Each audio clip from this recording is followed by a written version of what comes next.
Bonjour Yann. Yann Salut Lavoie Thierry. ce matin a sorti, si je puis me permettre cette expression un peu familière, l'artillerie lourde.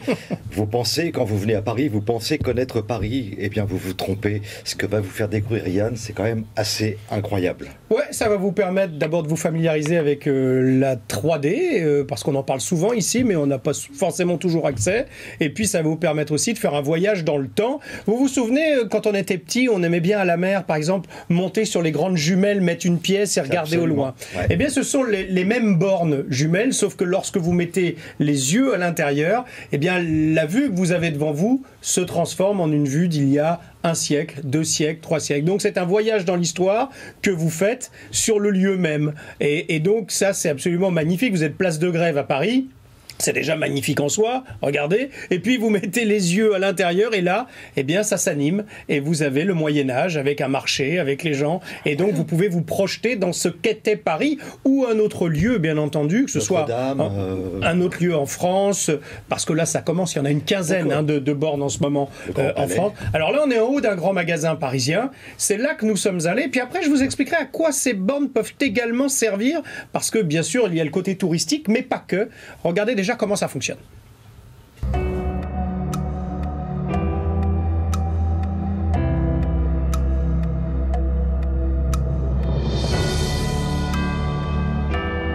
Le concept est une machine à voyager dans le temps. Donc c'est une borne qui est équipée d'une technologie de réalité virtuelle, qui est dédiée aux espaces fréquentés par le public et qui permet sur ces espaces d'amener les gens à voyager dans le passé de ces lieux et à voir à travers les yeux de personnes qui auraient été là par exemple au début du XXe siècle.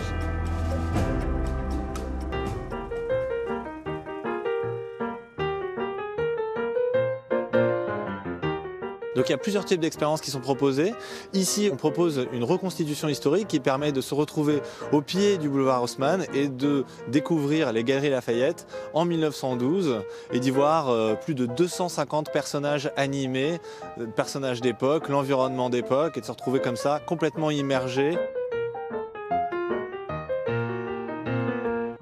Et une seconde expérience d'interprétation du territoire, on se trouve sur une vue panoramique. Sur cette vue panoramique, vous allez pouvoir découvrir et interagir avec des anecdotes historiques qui se superposent à la réalité et qui vous permettent d'apprendre sur l'environnement que vous découvrez. Les bornes, pour commencer, sont made in France et également pour le contenu.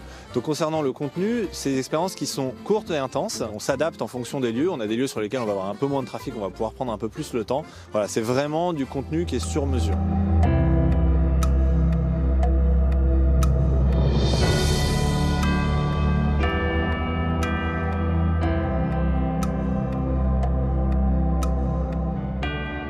Sur les berges de Seine, vous êtes plongé dans la place de Grève au début du XVIIe siècle. C'est l'ancienne place de l'Hôtel de Ville, c'est là où les gens venaient chercher du travail, donc c'est assez spectaculaire.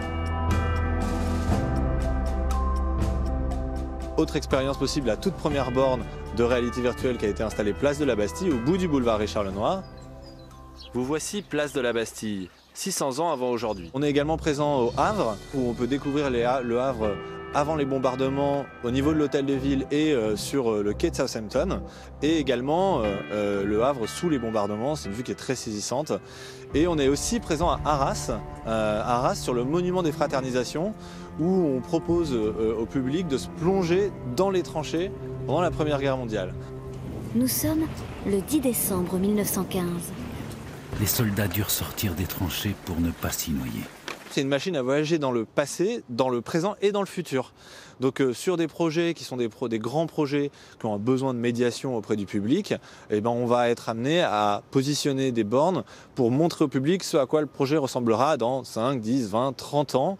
Et on peut également les amener à donner leur avis et à s'exprimer autour de ce projet-là.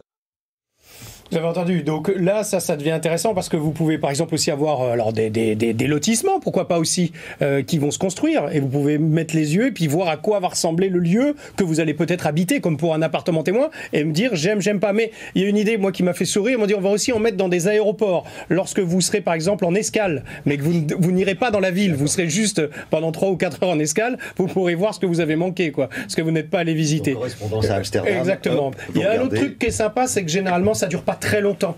C'est 2 minutes, 2 minutes 30, donc il n'y a pas la queue derrière et c'est pas, voilà, vous n'êtes pas parti pour avoir un guide qui vous parle pendant 2 heures. Alors, c'est un travail considérable au niveau de la 3D. Hein. C'est ça, c'est la création qui est la plus importante. En fait, on est là, on regarde la borne, on se dit quelle belle idée, mais il faut quand même nourrir avec du contenu.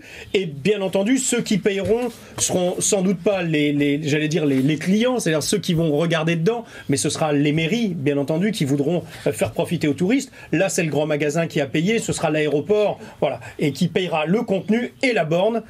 Enfin, elle louera la borne, voilà. Bon, ben Donc vous allez en voir arriver, il y en a déjà à Paris, il y en a au Havre, vous l'avez vu, et vous allez en voir arriver un petit peu partout. Ça, c'est une super idée. Ouais, Merci beaucoup. Idée. Merci Yann.